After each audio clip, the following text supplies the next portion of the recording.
Hello everybody, today we're going to be talking about one specific type of problem. The problem is called reverse a linked list. However, before getting started with this problem, I think it's pretty important to clarify just specifically what a linked list is, how it's used, why it's used, and yeah, so basically, people who are familiar with Python in general, you might know of lists and arrays, which are typically defined something like this, uh, where you have like a set number of elements in a list, and in Python you can dynamically use commands to like increase the length of the list, but in memory it is basically defined as a certain amount of elements in a specific place in the memory of, like, if you have like a computer, this is all going to be in like a single chunk of memory that is allocated in the processor. However, a linked list is a different type of data structure that is widely used, but it essentially contains a specific data, so like a value, like 1, and there's a pointer. So there's like a pointer that connects to the next node. And the difference between a list and a pointer and a linked list is that these different nodes can be like scattered. So they can be like scattered all across, like they could be like anywhere. Like this one could be here. This one can be like here. And like this one can be like here.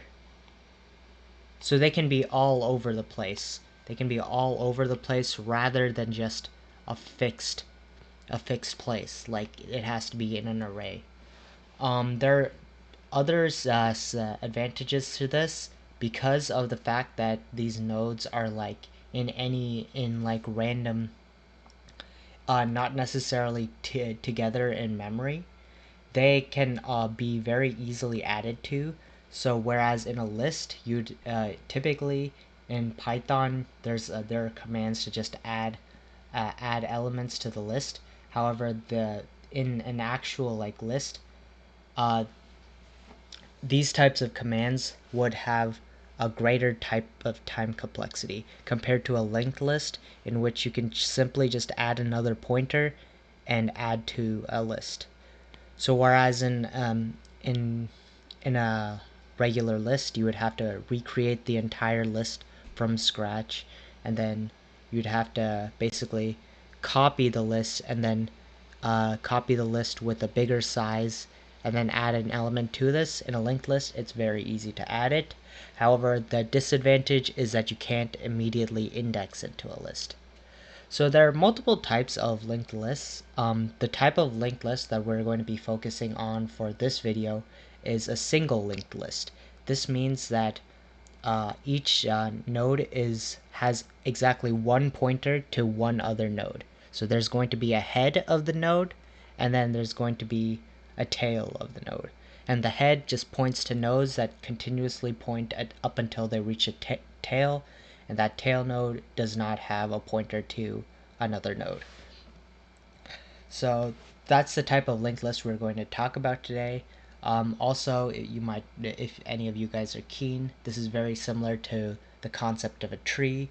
The binary trees in particular are a form of double linked list, but we'll be going more about that in a different video.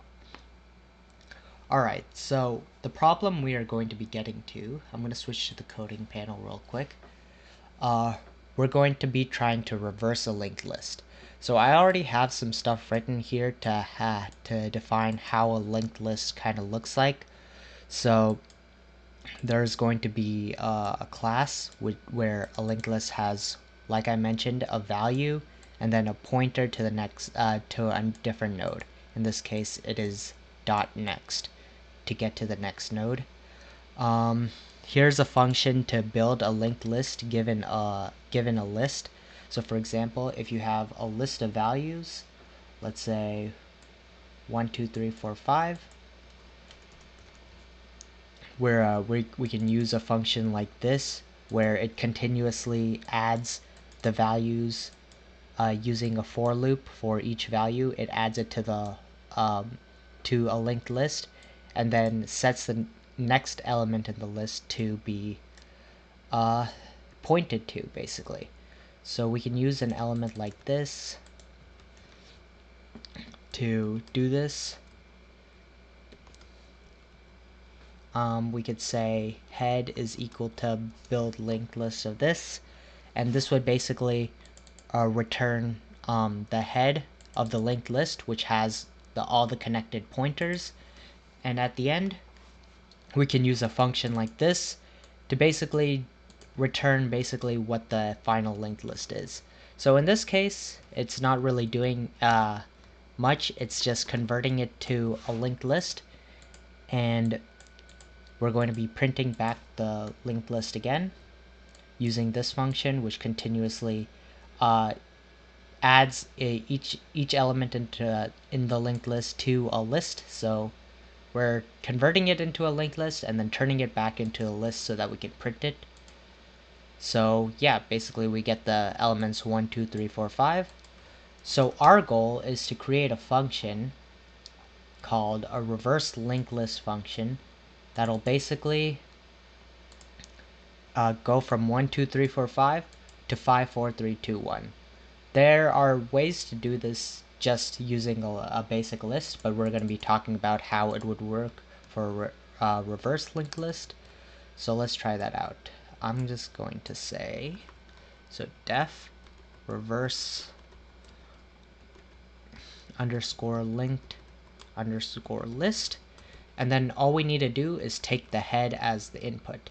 So you see how this linked list that we just created is defined by just the head, which this head object has a bunch of pointers to it. So this is basically the entirety of the linked list. But basically what we're going to be doing is, instead of, you see how each of these linked lists has a pointer called the next, essentially what we're trying to do is we're trying to start from what, instead of 1 being the head, we want 5 to be the head. So these arrows that are pointing in this direction, essentially what we just want is that the arrows point in the opposite direction instead.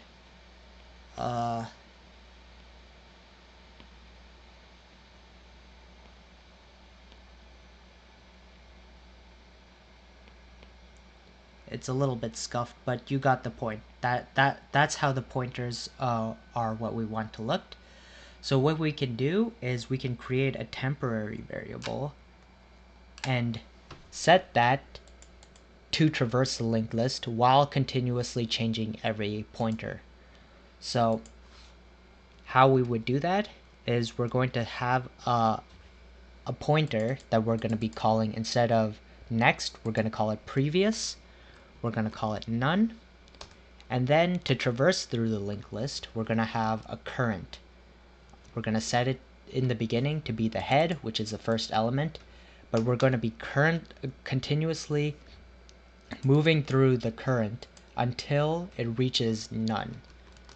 Why are we doing this? Because essentially the traversal, what while cur essentially means is it's going to continuously go cur.next, and when cur is equal to cur is going to be none, then we realize that we reached the end of the list and our work is done. So what we're going to be doing is we're going to have this temporary variable, basically next node is equal to cur.next. And then this previous value, what we're going to be doing with that is we're going to be setting the cur.next that we calculated to be the previous value. So for example, in the thing, when you're traversing the 1 to 2, we first say it starts out at 1, next node is defined as 2. We're setting the 2 node's pointer, the previous pointer, to be back to the previous one. In the beginning, it's going to be none, but now we're going to be setting previous to current.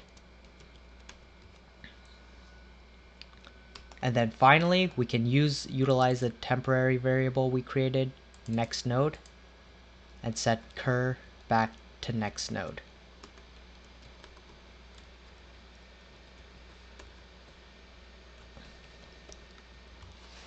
So this essentially is what we are using. This next node, cur.next, is what we're using to continuously traverse through the node.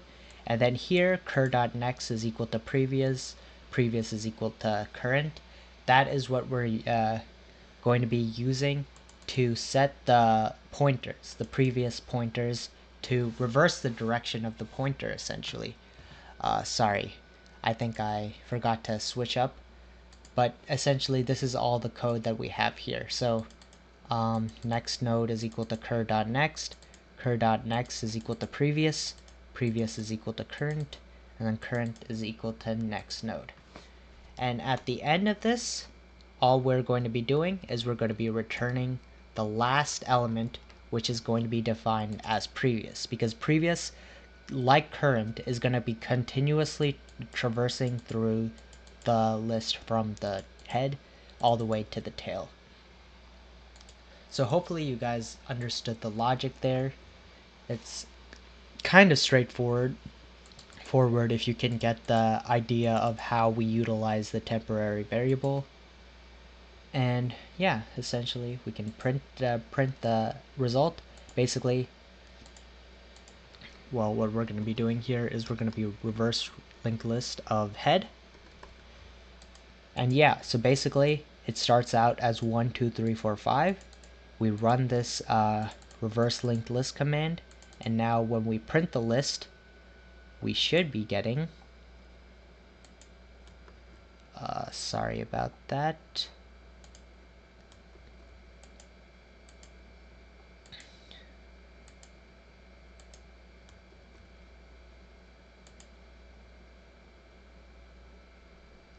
Okay, hold on. Okay, sorry about that, guys. What I forgot to mention is that basically we have had this head variable here, this reverse linked list. I forgot to mention that it just it doesn't affect this variable until we set it. So we could either set head here equals to reverse linked list of head, and this should work. But we can also just make a new variable just for clarity, reversed head. And then when we put it in here and we run this code, we get the opposite linked list. So instead of 1, 2, 3, 4, 5, it goes from 5, 4, 3, 2, 1. And yeah, it can essentially work with any number of elements. The time complexity of the code is going to be n, because essentially, as you guys can see in the, you can visually intuit it, all we're doing is one iteration through the entire loop. We're only using temporary variables to change the node to the previous node while traversing back the not the node, the pointer to the next node. Instead of it being to the next node, we point it to the previous node. That is a single time complex, a time complexity of 1, constant time operation. And yeah, so it's going to be a constant space operation because there's no additional space other than this one variable being used. And yeah, that's about it. Hope you guys understood how we got to that solution. And yeah, see you guys all next time. Bye.